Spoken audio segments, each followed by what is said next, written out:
Welcome to the New Hampshire Union Leaders Voters First Forums. My name is Joe McQuaid, publisher of the Union Leader. And I'm Todd Fahey, State Director of AARP New Hampshire. AARP is a nonpartisan advocacy organization. We're looking forward to hearing candidate positions on important issues. This year, we're focused on Social Security and what candidates will do to ensure that this program remains strong and available for future generations. If you're watching this live on YouTube, feel free to submit a question. And now, let's hear from a candidate.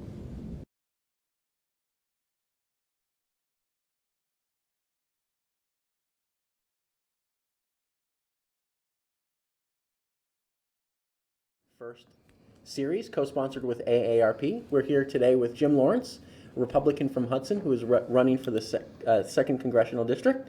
Thanks for joining us today. Trent, thanks for having me. I'm also here with Grant Bossie, our editorial page editor, and Dan Toohey, our political reporter. So I want to jump right into it here. You were at NHPR, and we were chatting a little bit about this before we went on air, and they did some digging into your business records, and they ran a story this morning, and I wanted to give you an opportunity to respond. So I'll ask you a couple of questions about it. As we know, you were a federal contractor who helped the Defense Department. And they went through federal databases, and they say in their story that they looked through all contracts and subcontracts, you can search for them, and over $25,000, and didn't find your company in there. What's the story there? Well, they obviously didn't look hard enough. Apparently, whatever database they looked at, our company didn't register in. One thing that I think they may have made a mistake in is that a lot of our contracts, because we were a smaller company, we weren't getting let contracts that were above $100 million, as many of these contracts were, but we were actually a subcontractor. And we worked for other companies such as Northrop Grumman System, Titan System. We also worked for a company called PE Systems. So we had a lot of subcontractor relationships where we were embedded in with the government, working and supporting their causes on much larger efforts. So you're saying that some of these contracts were not directly with the DoD, they were with contractors, and then you were a subcontractor as part of that overall? That is absolutely correct. Okay, got it. One other thing that they brought up in the story was a 2012 lawsuit against the federal government. They said at the time one of your partners, who's now working with you in the campaign, sought $3.5 million in damages for being, quote, unfairly eliminated from an Air Force contract. The judge said that this company had no performance record and that the record of this company is so limited that no confidence assessment can be reasonably assigned. So essentially saying there's not enough info here for this judge to make a decision. Mm-hmm. Can you tell us more about that? Well, I can tell you something about that. I mean, I've always said that I'm a candidate that believes in government accountability. I mean, if you see something that you don't think is right, you think something is wrong, I do believe that people should be held accountable for that. In this particular case, I can't talk too much about it because unfortunately there is a federal gag order in effect on the details of the case. But in this particular case, we didn't take the case past summary judgment, because obviously if you're going to sue the United States government, it's going to take a large amount of resources for you to do that case, and it just may not be worth it. But I do stand firmly behind the employees at Lawrence Patel that stood tall and brought these concerns that we had to light, and actually brought suit with my approval against the United States government. And I do believe that you should do everything in your power to hold anyone accountable, including the federal government. And what's the status of Lawrence Patel now? Because in their story they say that the company was evicted from its national office in 2013. I think you stepped aside in 2014 when you first ran. So what's going on there now? Well, I did step aside. I did direct consulting with them from 2003 through 2010. And obviously, as I transitioned into my run for Congress in 2014, I abdicated my managerial responsibility for the company at that time, and I did step aside. I couldn't really tell you what exactly is going on with them right now because I haven't had any managerial responsibility there for several years now. But I can tell you that while I was an active consultant and when I ran the company shortly thereafter, that We had a very profitable company. We had many employees that enjoyed working for us. We had great benefits programs. We even participated in tuition reimbursement. Some of our people, one particular employee actually started with us as an intern in 2003, and by the time she left the company, she had a master's degree, courtesy of Lawrence Patel. So I'm very proud of the work that I did there, and I stand behind it. If as a subcontractor you're saying you're not showing up in these DoD databases, do you have any business records from Lawrence Patel's side to show the size, the scope of the company, the number of employees? I mean, it was a New Hampshire-based company, New Hampshire headquartered company? It was a New Hampshire-based company. We do have federal tax returns. We do have certified, we have certified financials as well. Those things would all be evidence. And in addition to that, we have testimonials from our customers as well. So those things would all legitimize what we did. Would you be willing to share those records? I would be willing to share those with you privately. Obviously, those are not public records, and some of those records may be subject to certain proprietary and both classification requirements. So, We don't want to see anything classified, but proprietary. yeah, we don't want to make any mistakes Okay. with that. We see certain presidential candidates that have problems with that. Jim, how many employees did you have? At our max strength, we had 16. 16. All based in New Hampshire? Not necessarily all based in New Hampshire, but the headquarters was always in New Hampshire. And can you give us an idea of like how much revenues you saw in a given year? Our revenues while I was at the helm of the company was, it was 7 figures. So But you are the Lawrence and Lawrence Patel, right? I am. So you created it in 2003. What premeditated that? What was the genesis of the company? Well, the genesis of the company was I saw a strong need to have someone with our expertise help the government in an area that they obviously need a lot of help doing, which is coming up with efficiencies, figuring out a way to do business better than the way that they currently did it at the time. And I did have that experience and expertise, and I was willing to lend that. How many employees does the company have now? I'm not sure right now. We'd have to go to Lawrence Patel to ask But that do you have question. any stock in the company? I do not hold stock in that company currently. And what have you been doing since you left the company? Since 2014, as you know, I ran for Congress, and obviously since we've started this candidacy, I've been focused 100% on getting my message out to the voters of the great state of New Hampshire. But 2014 was 2 years ago. What have you Absolutely. been doing for work since then? Well, I've been actually doing a lot of things. I've been participating in some nonprofits. I've been supporting my family. I mean, I decided purposely after that race to kind of take some time off. And just to remind folks who are watching at home, you can submit questions for Representative Lawrence here, just using the comments section, and we'd be happy to ask them. Part of this series is sponsored by AARP, so we're very focused on questions about Social Security and other entitlement programs, and Grant has some questions for you on that. Social Security has been a net negative to the federal budget for the past several years. For decades, it paid in a surplus and Congress spent it right away. That money's gone. We owe it, but it's gone. For the past several years, Congress has been paying that back, impacting the overall budget deficit. So is it too late to fix that Social Security unfunded liability in time for people that are, say, 40 or 50 years old when they reach retirement? Or should we just kind of find a new way for younger workers to save for retirement? Well, Grant, I think you're absolutely correct that one of the big problems was the fact that Congress was willing to spend the money that we collected from payroll taxes on other things other than Social Security. That's why very early on in my candidacy I said that the first thing that we need to do is to pass legislation to make sure that Congress cannot and will not spend that money again on anything but Social Security. However, that's not enough. That will not go far enough to actually solve the problem. So in order to fix Social Security so that we can make it sustainable, so that it does not fall off of a fiscal cliff in the near future, is we're going to have to make some tough choices. I do believe that you're going to have to change how Social Security will be able to be received by future participants in the program in order to make it solvent. And I do think that that's going to be some combination of either raising the cap on the payroll tax, raising the age of eligibility, and maybe some other eligibility requirements for future participants in the program. I'm not advocating any changes for people who are participating in Social Security benefits currently.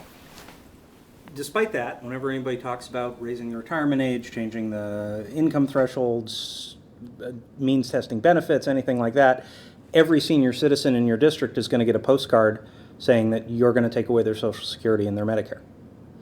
This issue's pretty toxic. How do you build the political will to get something done? Well, I mean, as you just heard what I was advocating, that's actually not true, and I don't disagree that somebody may send that postcard, but just like anything else, it's not true. I'm going to keep spreading my message. I think it's irresponsible for me to pretend like there's not this looming issue out there, that we could just wave our magic wand and it'll go away. I want to tell the voters, I want to be honest with the voters about what I intend on doing, and that this is a serious issue and we need to address it. Social Security retirement, that part of the program has been, sliding towards insolvency for decades. It's a good problem to have. People are living longer. Social Security disability paid for itself for a long, long time. Now it's not paying for itself. More people are on Social Security disability than ever, and the number of people paying in, the ratios are all off.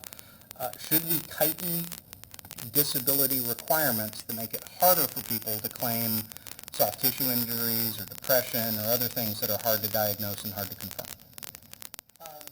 I'm not going to say that that's necessarily the end-all be-all strategy to solve it, but like I said earlier, we are going to have to make some tough decisions to create a solvent system. We are going to have to change how we allocate these benefits in order to make sure that it's sustainable in the future. I'm not saying that that's the only avenue to get that done, but there are going to have to be some changes even to that portion of it. All right, it's a tough issue. We want to thank you for addressing it. We'd love to ask your opponent what she thinks of this. Jim, may I circle back? So you haven't held a job since 2014? What do you mean held a job? Well, I was asking you what you've done since you ran for Congress in 2014. Well, you said I'm very fortunate. My household income is very sufficient to take care of my family and my children, and that's what I've been dealing with over the past couple of years. I mean, I'm not understanding what the question Well, are you is. independently wealthy? Did you make a lot of money from... I did do well with Lawrence Patel. I did make some investments, and my family income is quite sufficient. It always has been. Okay. Let's talk about Iraq.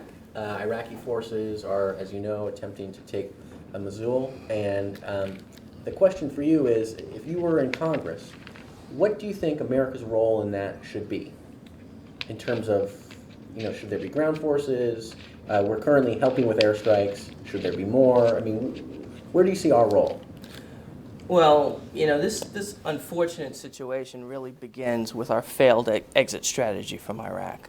And what I definitely don't want to do whenever I answer questions like this is I'm very crystal clear on this. One of the biggest issues that we had with our exit strategy from Iraq was we basically telegraphed to the world, including our enemies, what our intended plan was going to be. We set a deadline. We said we're going to withdraw our troops on this date. And lo and behold, our enemies, like ISIS, just waited for us to withdraw and then used that information to fill the void, fill that vacuum there. And now we're dealing with that situation now.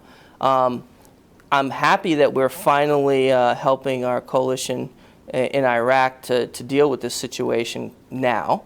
I hope that they're very successful in defeating ISIS and stamping them out of Iraq. But what I think we need to really keep in mind here is that we shouldn't telegraph to our enemies what our plans are going to be. As a result, I think that all plans and all options of American intervention in this particular fight should be on the table, and they should remain on the table until we've defeated ISIS everywhere in the world. So boots on the ground is on the table.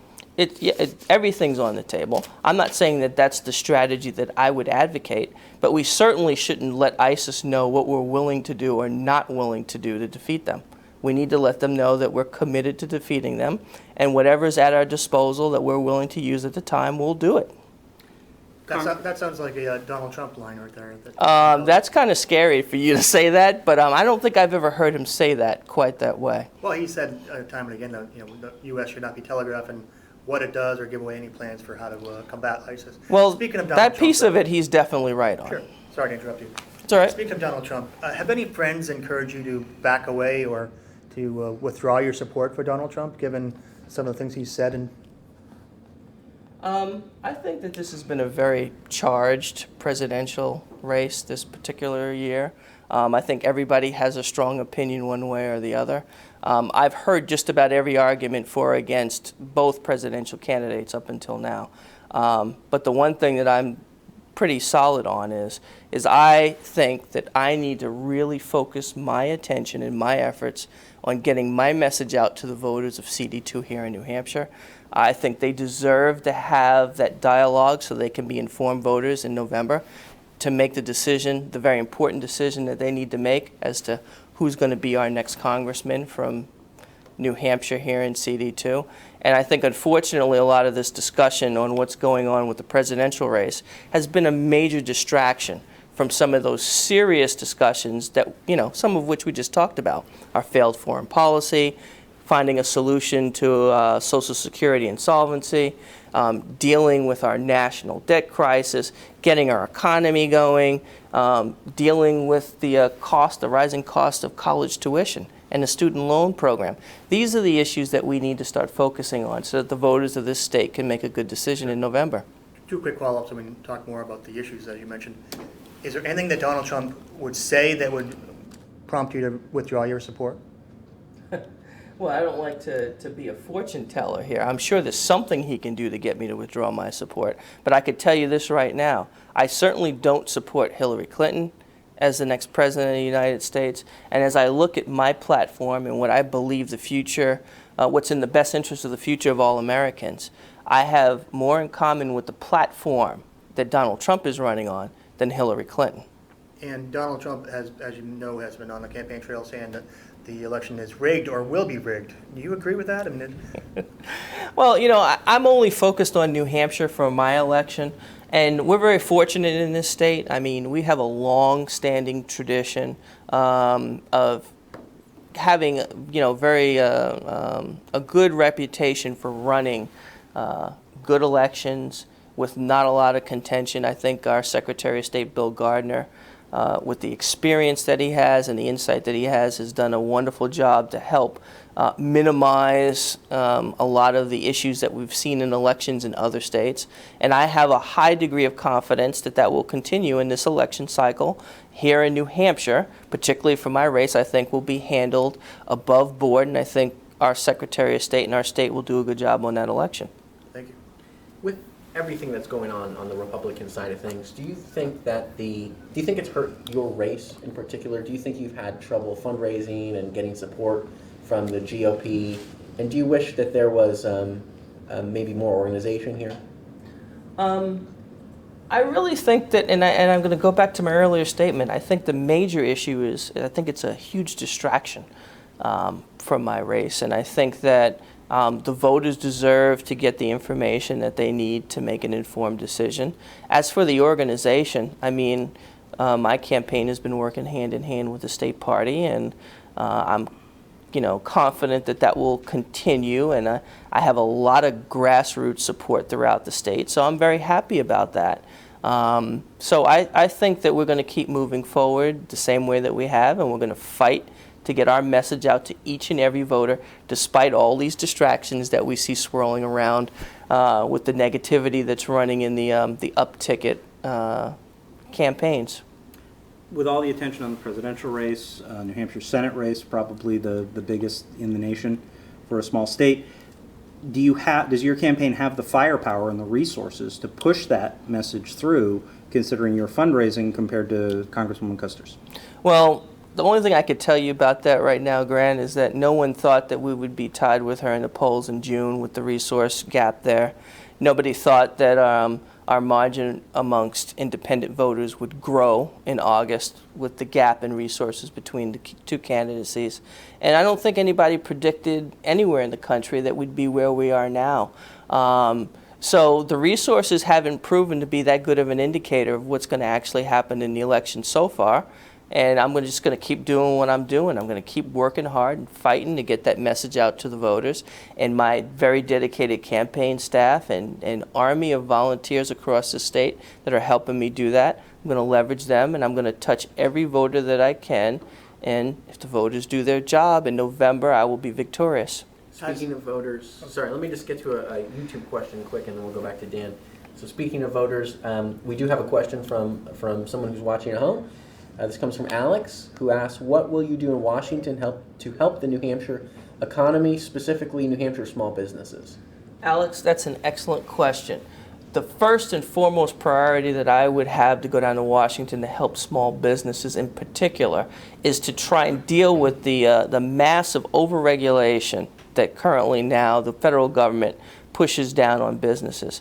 Every day, there seems like there's an additional burden and additional regulation that businesses need to comply with. If you talk to most of the small businesses across the state, not the second, third, or fourth issue, the number one issue that they seem to be concerned about across the board is what the government is going to do in terms of regulations to prevent them from being able to grow their business, to expand, to invest capital in their business, and have the time and the resources to actually grow their business and grow our economy.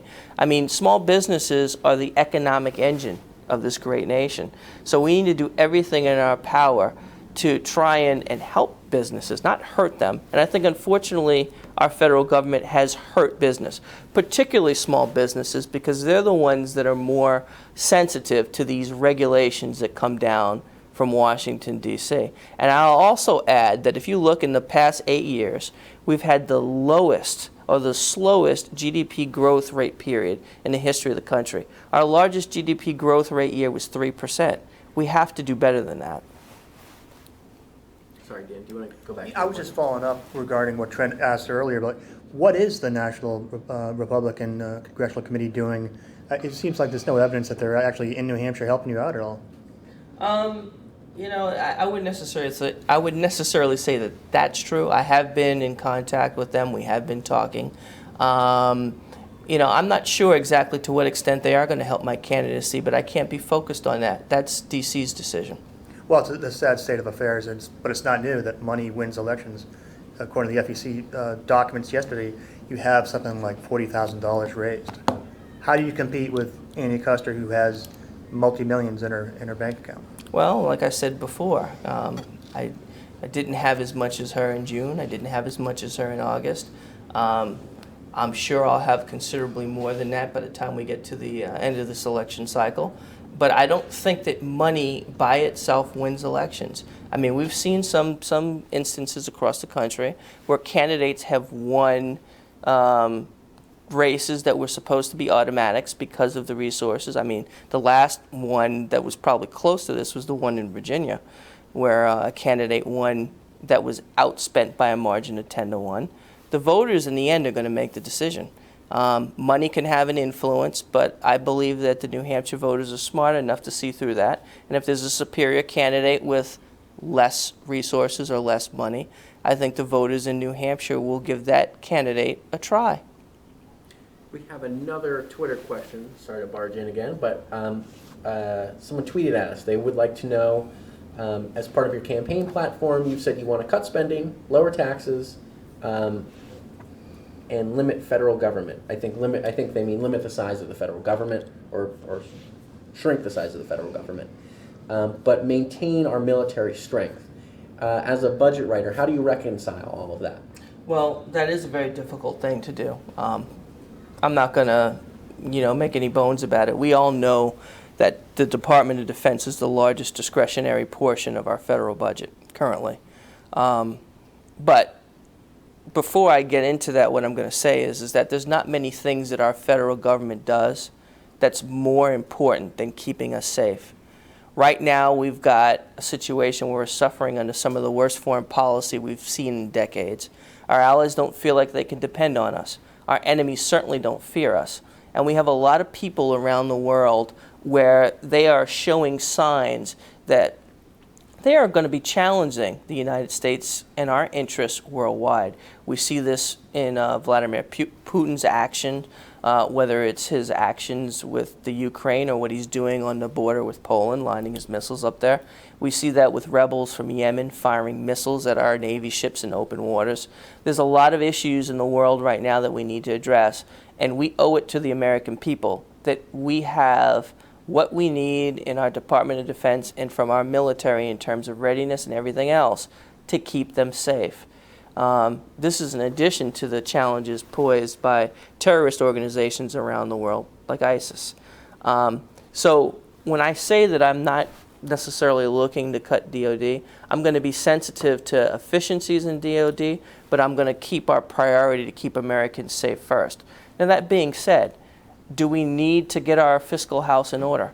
Absolutely. And that's why my plan looks at both looking at government efficiencies where we can find them in terms of cutting spending, but we also have to look at getting our economy going. And I think getting the government regulation out of the way, allowing small businesses and other business in this country to grow at a more rapid rate is the number one issue that we need to target. The last time that we had a surplus, which was in the 90s, was largely due to the fact that our economy was growing at a much, much more rapid clip than it is now.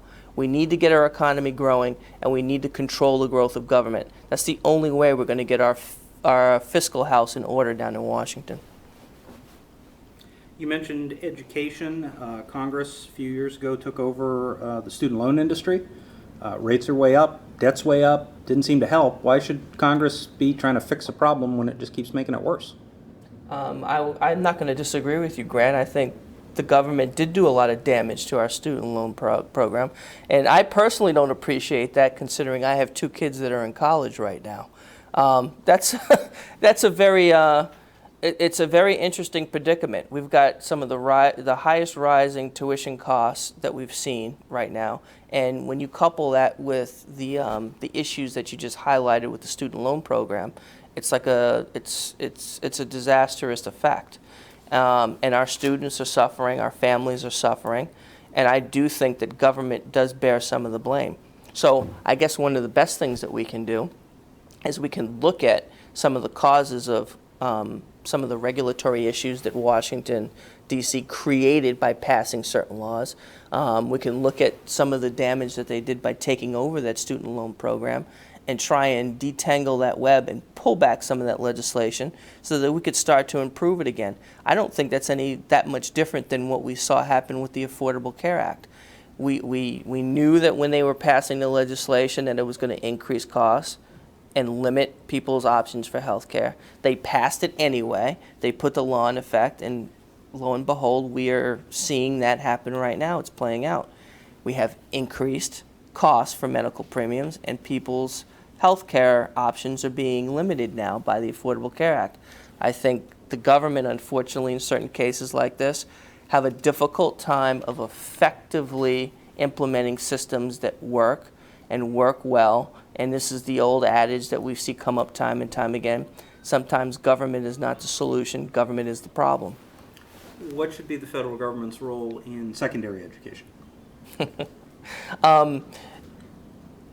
You know, it's interesting. Being someone who actually went to a military service academy, I have to answer that question 2 ways, because obviously I went to post-secondary school that was heavily involved in the federal government. But outside of that, I'm assuming you're talking about post-secondary education. Secondary, high schools. Oh, secondary. Middle school, oh, elementary sorry. school, local schools, state I schools. apologize. I thought you were talking about. How should Congress, the Federal Department of Education, what should they be doing?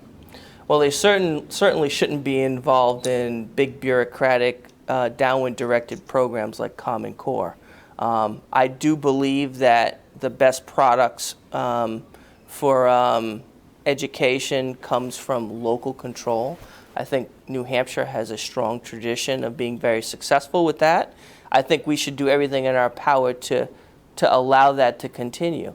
Our neighbor down south, Massachusetts, actually, a state that typically, traditionally you would expect them to welcome Washington, D.C.'s intervention into their education system with open arms.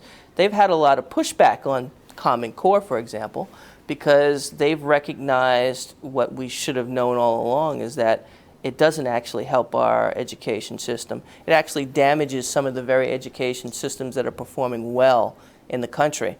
And I think that's, a good example as to how Washington, D.C. can get involved in downward directed programs and actually damage our education system instead of improving it.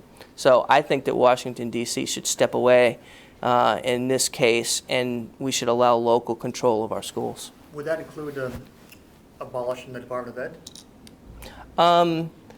This is an interesting topic to talk about, because I'm not an advocate of doing what I call wholesale switches of policy, because what you have sometimes is unintended consequences when you move too quickly to do something that's been around for a long time.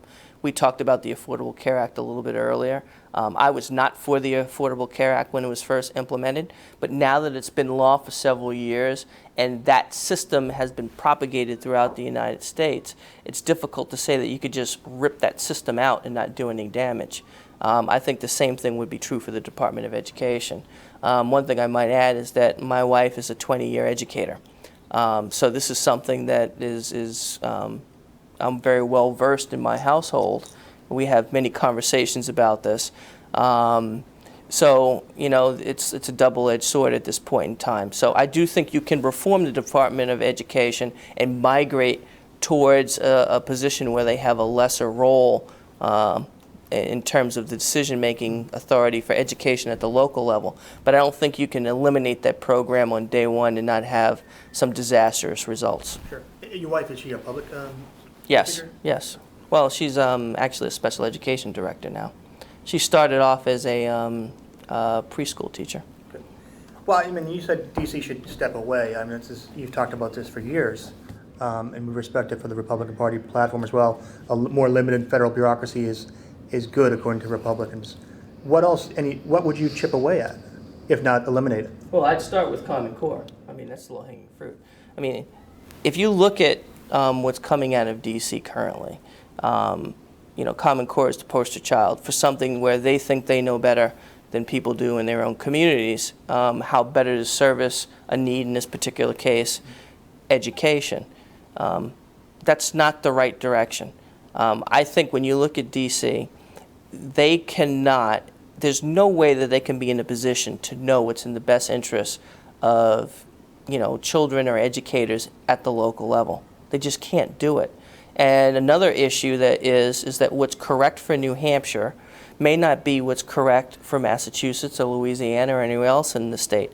So we don't want Washington, D.C. to be the lowest common denominator of whatever policy or plan that we're putting out there. So I do think that we need to push as much local control over things like education as we possibly can.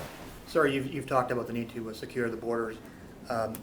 Taking that aside, should there be a ban on Syrian refugees? Okay. You are correct. I do think that securing the border is an important component from a security standpoint. And I do think it's a priority that we need to take seriously currently. I also agree that, and not just Syrian refugees, but any refugee that we accept into the United States, we need to ensure, because our top priority is to protect the American people, we need to make sure that we put a vetting process in place that will guarantee that we're not bringing somebody over here that will threaten our interests, that will threaten the safety of the American people. I do not believe that the process that we have in place can do that. Therefore, I would have a tendency to say that we should not be accepting refugees into the United States until we can guarantee the American people's safety. We had one of my colleagues had a column in this past week's paper about some Syrian refugees that just relocated or resettled in Manchester. Mm-hmm. Do you think they're a threat to New Hampshire? I don't know these individuals that you're talking about. I couldn't give an exact explanation as to whether they're a threat to our society. All I can comment on is that I don't have the degree of confidence that our vetting process is doing what it should be to make sure that the people that we bring into this country under these extreme circumstances are safe. I mean, let's not get this wrong here. No American is going to look at people that are suffering around the world and say that we don't want to do anything to help. I mean, that's not in our nature. That's not the legacy of America. And I would say that that's probably the right thing. But we still need to keep in mind that we need to guarantee the safety of the American people. Right. But by your interpretation and Governor Hassan's, that family should not be in New Hampshire right now. Until they have a proven vetting process to ensure the safety of the American people, no, we shouldn't have made that decision. We should have made sure that the safeguards were put in place to protect Americans first. No matter who the president is, we've seen an expansion of presidential authority over the past half century. How would you, as a member of Congress, check either President Trump or President Clinton or President Johnson or whoever it is? How would you reestablish congressional authority over spending, over war powers, whatever area you think would be a priority? Well, I think this is an excellent question because I've said time and time again, I do believe that the Constitution is the highest law in the land, that we should be following the Constitution in everything that we do. And I think the Constitution does a very good job of laying out what the express powers of the different branches of government are. And I don't believe that each independent branch should be able to expand their powers unilaterally over the other branches of government. So if I am fortunate enough to be the congressman from CD2, I will do everything in my power to make sure that Congress exerts what it can to make sure that that balance of power, as expressed in the Constitution, is maintained.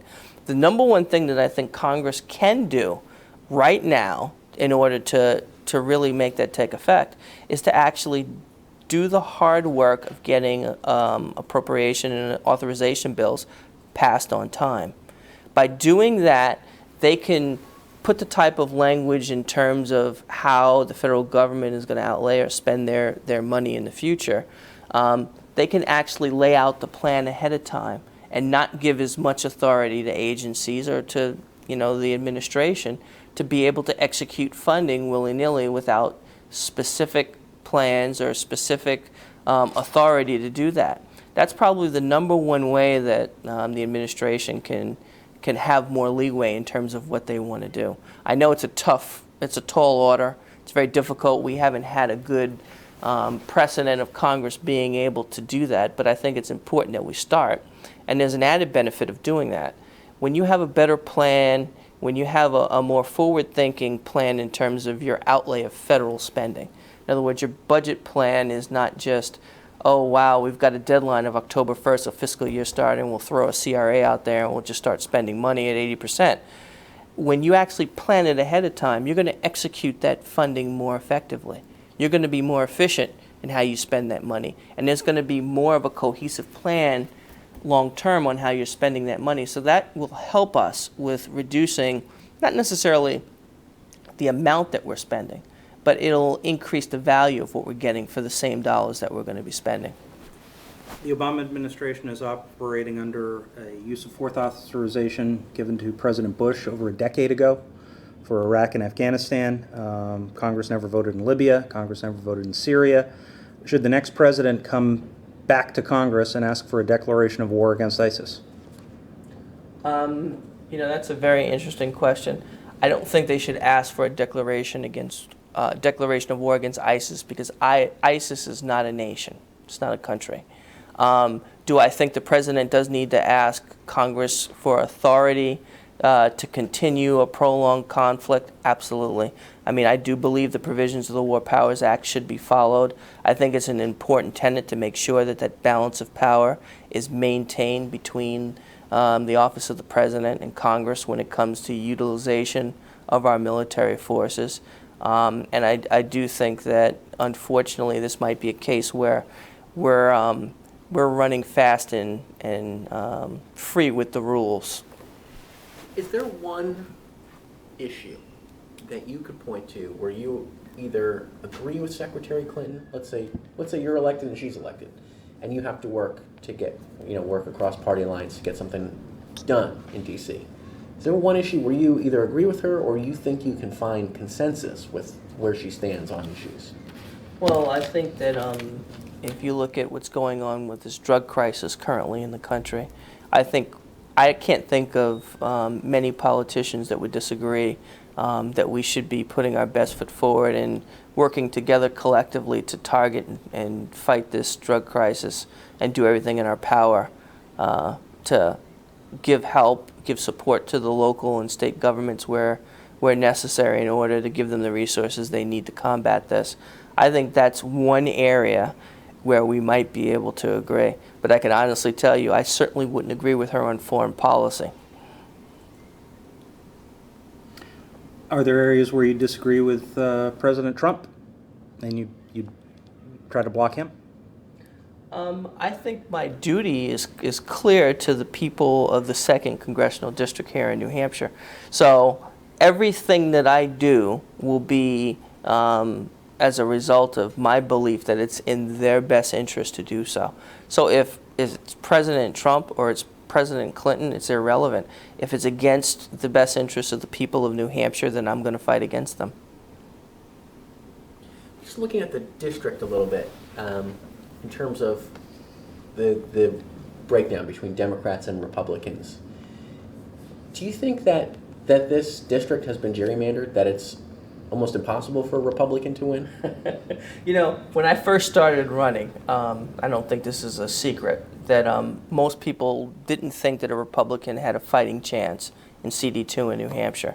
And I think, lo and behold, they've been very surprised that the polling data that we've been getting for the past several months has been showing this race to be as close as it is. And what I would say is that I don't think that the districting is the issue. I think what's happening now is that the message that I have been spreading in this campaign throughout the state now, it's focusing on the issues that people see. I don't think it matters whether you're a Republican, an independent, or a Democrat. We all struggle with the same issues. We all understand that we have an economy that should be growing faster than it is. We all want to have good paying jobs for providing for our families. I mean, I've been very fortunate.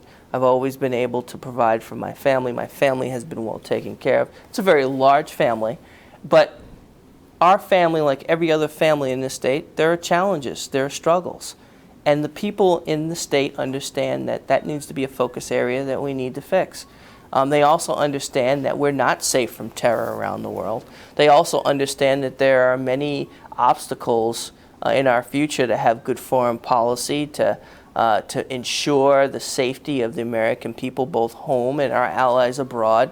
They see these challenges, and they're looking for a candidate that's willing to step up to the plate and take these challenges head on. I mean, we've talked about a lot of them today already. So I think that as long as I stay on message and get away from these distractions, talking about what's going on in these other races or getting involved in what I call the smut campaign, I think the more I focus on the issues, the better this candidacy does. And that's how, regardless of whether I'm a Republican or not, that's how I'm going to win this election. Is there an issue, maybe it's a big one, maybe it's a small one, that you're just really passionate about that we haven't asked about that you think is important? You know what? You don't have enough time, Grant. Give me one. We didn't really get into what my feelings are about the Iran nuclear deal. What are your feelings on the Iran nuclear deal? Great question. Well, I think that we offered Iran a free pass. I think we gave them the sweetheart deal of the century. You would expect that if we offered them something like this, that they would be, more amenable to America. They'd be more gracious to us. We've seen nothing but. I mean, they have continued to ratchet up their anti-American rhetoric. We see them harassing our naval ships in the open seas. We've given them, in addition to the nuclear deal, we've given them a large amounts of cash, money. This is the largest state sponsor of terrorism around the world. And go ahead. Democrats blocked the Senate attempt to block the Iran nuclear deal, but Congress never approved it. The president said he didn't need it. Obviously, Donald Trump said he'd tear up the Iran nuclear deal. Secretary Clinton said she'd leave it in place. So if Secretary Clinton becomes President Clinton, says, I don't need Congress to approve the nuclear deal, what are you as a freshman member of Congress going to do to undo it? Well, realistically, a lone freshman member of Congress can't do that. But I'm certainly going to have a voice, and I'm going to join with a coalition of other congressmen so that our voice will be heard and do everything in our power to block that deal. It's a huge issue to our national security. It's a huge issue to safety around the world. It has to be addressed. I mean, that's just one bad actor where our foreign policy over the past 8 years has failed the American people. Jim, where were you on 9/11? What do you remember from that day? I know every American, almost like JFK, when JFK was shot, if you were around then, before my time, you knew where you were. What was going through your mind, and where were you? Well, I was at Hanscom Air Force Base. I was embedded in the Joint Stars program. And the first thoughts that went through my mind was my father, because he was a 3-star chief on the NYPD at the time. And if you remember correctly from that day, when that happened, all the phone circuits in New York went crazy. Nobody could communicate with anyone. You couldn't get any information in or out. So I felt, I was very nervous. Let's put it that way. I was very concerned about the safety and well-being of my father and other family members in New York at that time. And moving back to a policy question, what would you do differently than Andy Custer or Frank Ginter or the congressional delegation on the opiate and heroin epidemic?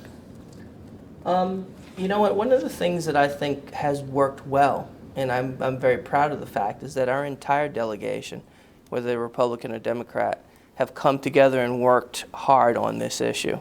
I think, unfortunately, with this tragic drug crisis going on in the state right now, the heavy lifting has to happen at the state and local level. That's where this problem is going to be solved. Washington, D.C. cannot fix this. There's some things they can do. They can tighten border security to stop the influx of illegal drugs from coming across the border into the United States. They can potentially provide additional resources so that state and local officials can utilize that to shore up their law enforcement activities, provide for more capacity for treatment facilities as well as education. And I think that they've taken some steps to do that. I think what needs to happen now is we need to make sure that those resources get to where they need to be. And I think that's the gap that needs to be bridged currently. Before we wrap up here, I know that you had a death in the extended campaign family, and I wanted to give you an opportunity here to tell us a little bit about her and what people can do to help the family. Okay. Yeah, this is a very difficult thing for me to talk about. One of our team members, very close within the Lawrence team here, had a tragedy that occurred this weekend. Unfortunately, her 18-year-old daughter suddenly passed away. It's excuse me. It's a very difficult thing for me to talk about, but the family has requested that in lieu of donations of, flowers, that donations could be made to the Epilepsy Foundation, and I would urge people to support this worthy organization. But that's about all I can say on that. Thank you, and we understand you're taking a break off the campaign trail starting this afternoon at 4, and we'll be back on the trail again tomorrow to spend time with family. We want to thank you, Jim Lawrence, running in the 2nd Congressional District for Congress. Thank you for coming in today, and best of luck over the next few weeks. Thanks for having me, Trent. Mm-hmm.